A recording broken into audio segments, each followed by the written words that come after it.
আমরা ত্রিপুরাতে প্রায় ৩৫ বছর আমরা দেখেছি যাদের রাজত্বকালে ত্রিপুরাতে একটা নাস্তিকের পরিবেশ এখানে তৈরি হয়েছে। মনে হচ্ছিল ভগবান আছে কি নাই এরকম একটা অবস্থা হয়েছে।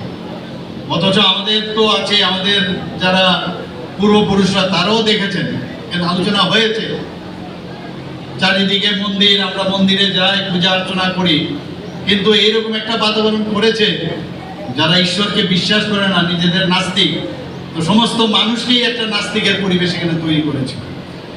কিন্তু আমাদের মাননীয় প্রধানমন্ত্রী নরেন্দ্র মোদীজি এটা আমাদের বিশ্বাস করতে হবে, মানতে হবে।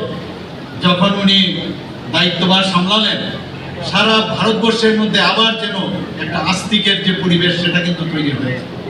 আমরাও সেই দিশায় ত্রিপুরা সরকারও আমরা সব জায়গায় চেষ্টা করছি, যে কারণে আজকে এত সুন্দর একটা ভব্য কার্যক্রম এবং এত একটা সুন্দর একটা মন্দির এখানে প্রতিষ্ঠিত হয়েছে। আমাদের এখানে পর্যটনের ক্ষেত্রে বাইরের থেকে মানুষ আসে, ত্রিপুরা সুন্দরী মন্দির দর্শনে আসেন, কসবা মন্দিরে আসেন, 14 দেবতার মন্দিরে যান, এরকম অনেক মন্দির ত্রিপুরাতে আছে। কিন্তু আমি আশা করব আগামী দিন এই যে মন্দির এখানে সিদ্ধেশ্বরী মন্দির এখানে প্রতিষ্ঠিত হয়েছে, এটাও পর্যটকদের কাছে একটা পর্যটনের একটা আশ্রয়স্থল হবে। আমি নিশ্চিত যে আগামী দিন সেইভাবে সেটা এখানে হবে।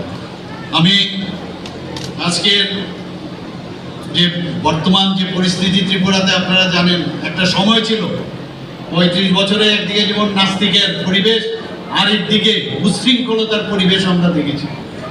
কোথায় কোথায় বন্দুকের নল থেকে শক্তি, এসব আমরা শুনতাম। আমরা সবাই জানি, দেখেছি কি অবস্থা হয়েছিল। ইয়াং জেনারেশনকে পর 2-3টে জেনারেশন আমরা আমাদের চোখের সামনে দেখেছি, তারা কিন্তু তাদের যে কাজ দেশের জন্য করা, রাজ্যের জন্য যে করা উচিত তারা করতে পারেনি।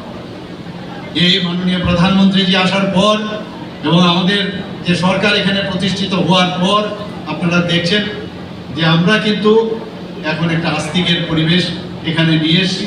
মানুষ বুঝতে পারছে ভগবান ছাড়া কিচ্ছু হবে না। কে যাবে, কার কি হবে, মানুষের কি উন্নতি হবে, কিভাবে রাজ্যের উন্নতি হবে, সেটা কিন্তু সব তৈরি, খালি ভিডিও দেখানো সেটা বাকি। কাজে আস্থা আমাদের রাখতে হবে, বিশ্বাস আমাদের রাখতে হবে, আমাদের ঈশ্বরের প্রতি আমাদের বিশ্বাস রাখতে হবে। আমি আজকের বিশেষ করে চিত্ত মহারাজজি যেভাবে কাজ করেন এখানে, সত্যি আমার গর্বে বুক ফুলে ওঠে যে এরকম একজন মহারাজ আমরা ত্রিপুরাতে আমরা পেয়েছি।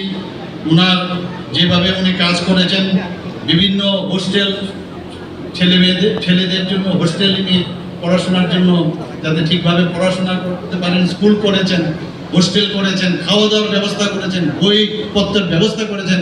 আমি ওনার আশ্রমেও গেছি, সেখানেও আমি দেখেছি অমরপুরে।